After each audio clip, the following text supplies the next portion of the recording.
My good day to everybody. So we're done with chapter 4. So chapter 4 we have dealt with uh, resultants of force systems. Okay, let's go to chapter 5. So let's discuss a brief introduction of chapter 5. So chapter 5 is equilibrium of rigid bodies. So we've before I think before we discuss yung equilibrium of particles, now we're going to deal with equilibrium of rigid bodies. Okay. Alright, so for a rigid body or structure to be in equilibrium, so we have to satisfy two conditions. For two-dimensional force systems, we have to satisfy two conditions for a rigid body or structure to be in equilibrium. Now, so a rigid body is subjected upon by external forces or couples or moments. No? So for it to be in equilibrium, dalawa lang naman, summation of forces should be equal to 0. And the summation of moments should also be equal to 0 since it is static or it's in equilibrium condition. So lahat ng forces, when you sum all the forces acting on that particular body or structure, that should be equal to 0, and sum of all moments should also be equal to 0 for the body to be in equilibrium. Okay, so ganun lang. So we're just going to apply this principle in analyzing structures or bodies subjected by forces or moments or couples. Okay, so before that, let us discuss first yung idealization of two-dimensional supports and connections. Okay, so sa civil engineering, so we will be dealing with structures. Okay, we will be analyzing structures, and structures are meron sila mga supports. No? So, meron tayong tatlong basic types ng supports. We have the roller support, hinge, and fix. But we're going to deal with the different supports dito. No? So, for example, a building is supported by the soil foundation. Yan. So, may mga supports yan. And supports, meron silang equivalent reaction. So, another example is yung beams or yung biga natin is oftentimes supported by columns also. Ano pa ba yung ibang what else? Other types of supports, sige, discuss na lang natin dito. Anyway, may mga illustrations naman dito sa ating sa inyong module. Okay? So, number 1, cable. So, sometimes bridges are supported by cables. Ano pa yung ibang mga structure supported by cables. Meron pang iba. And cables or strings. Cables are tension structures. So when we say, or tension supports. So when we say tension, so hindi pwedeng makompress yung cables cannot resist compression forces. So hindi pwedeng makompress yun. So ang direction, so ito, for example ito, this link or this body supported by a certain cable ito. Okay. So since cables cannot resist compression forces, ang cable can only resist tension forces. So yung reaction niya, so pag kinat natin ito, halimbawa, pag ganun yung direction ng structure na sinusuportahan ng cable, okay. So yung reaction nito parang nai-stretch yan. So the reaction would be always pag ganun. The arrow is always away from dito sa may joint. Okay, so cut natin yung cable, papalitan natin ng force. Okay. So, ito yung kanyang free body diagram. So, yung reaction ng cable natin, always na away yan, yung arrow natin. Since it's cable, and cables are tension structures, tension supports, it cannot resist compression forces. Okay?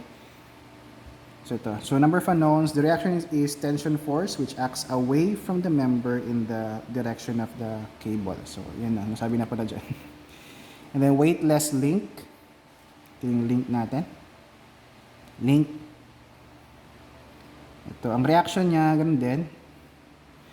One unknown, the reaction is force which acts along the axis. So, pwedeng tension, nahihila siya, or compression, nako-compress itong link natin. So, pwedeng away or towards the member yung reaction, equivalent reaction na ito.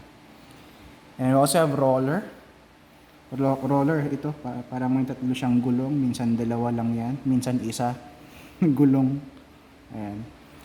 So, for rollers, one unknown, the reaction is a force which acts perpendicular. So, take note, it acts perpendicular to the surface at the point of contact. So, ito yung point of contact niya. So, perpendicular palagi yan at the point of contact. So, ito example ng, so ito yung equivalent free body diagram ng roller. So, pwedeng ganon. Yan. So, always na perpendicular siya. Okay? Next,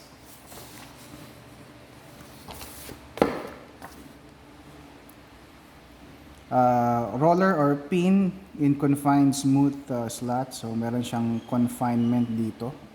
Ayan. So, parehas din sa kanina. So, one unknown, the reaction is force which acts perpendicular to the slot. Ito. So dito, so pwedeng upwards na perpendicular kung parang nako-compress siya pag ganon. Okay. Since may confinement siya dito, so pwede rin siyang downwards, no? So, limbawa, nahihila yun pataas, ang reaction ng roller natin is pababa, no? To maintain equilibrium. Alright? So, next is rocker. So, yung rocker parang roller din, yung rocker. One unknown, the reaction is force which acts perpendicular to the surface at the point of contact. So, rocker parang roller din siya. Okay? And we usually observe this, yung roller tsaka rocker sa support ng beams or girders ng bridges natin.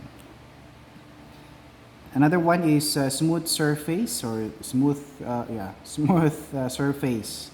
So for example, for smooth surface, one unknown, yan. The reaction is a force which acts perpendicular to the surface at the point of contact. So, perpendicular dun sa surface at the point of contact. So, perpendicular yan. So, it's for smooth surface. Next is member pin connected to collar on smooth rod. So, ito yung support natin. Collar. So, pwede siyang mag-translate na upwards, ganong direction. Pero hindi limited yung movement niya, the horizontal direction. So, ang reaction dyan is one unknown.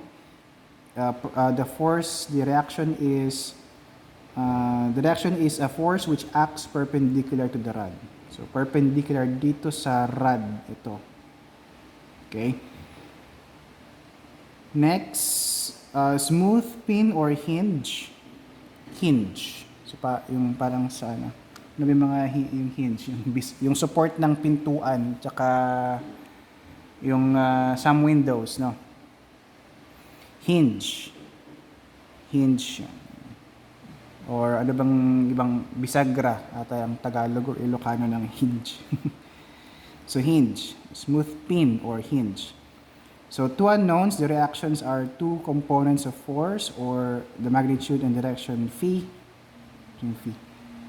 of the resultant force. So, dalawang components yan, horizontal, one vertical na component ng reaction natin. Okay, so hinge. Ganyan ang reaction kapag hinge. Next, member fixed connected to collar on smooth rod. Ayan. So fix. Sa hinge kasi, sa smooth pin or hinge, pwedeng mag-rotate yan, ano? Kasi hinge nga, parang sa doors. So it cannot resist rotation. So if you let it rotate, mag-rotate siya. So kapag fix naman, in this case, fix connected to, meron siya, it can resist rotation. So meron siyang equivalent reaction na moment. Okay, to maintain equilibrium. Number 10, fixed support. So fixed support, ayan. Okay. So fixed support, tatlo yung reactions natin or 3 unknowns. The reactions are the couple moment and the 2 force components, horizontal and vertical component of the reaction, or the couple moment and the magnitude and direction phi of the resultant force. So tatlo yung unknown reactions natin dito. Since fixed yan, so pinipigilan nitong mag-rotate yung member or yung rigid body being supported by this support, fixed support. So to maintain equilibrium, meron siyang equivalent na moment, no, na reaction. Ayan. So, ito ba? Meron ka bang iba?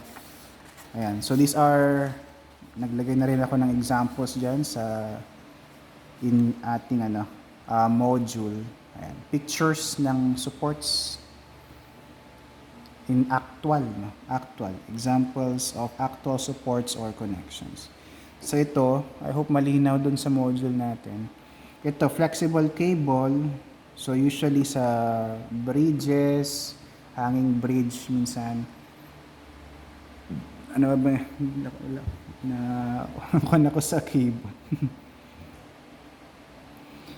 And another is a smooth surface. So minsan nakita natin ito sa mga sa bridges. So yung connection ng beam tsaka yung poste. So meron siyang corbel dito, extension ng column natin, ganon, para may magpapatungan ng beam. So smooth surface yan. So usually meron kwan dyan, steel plate.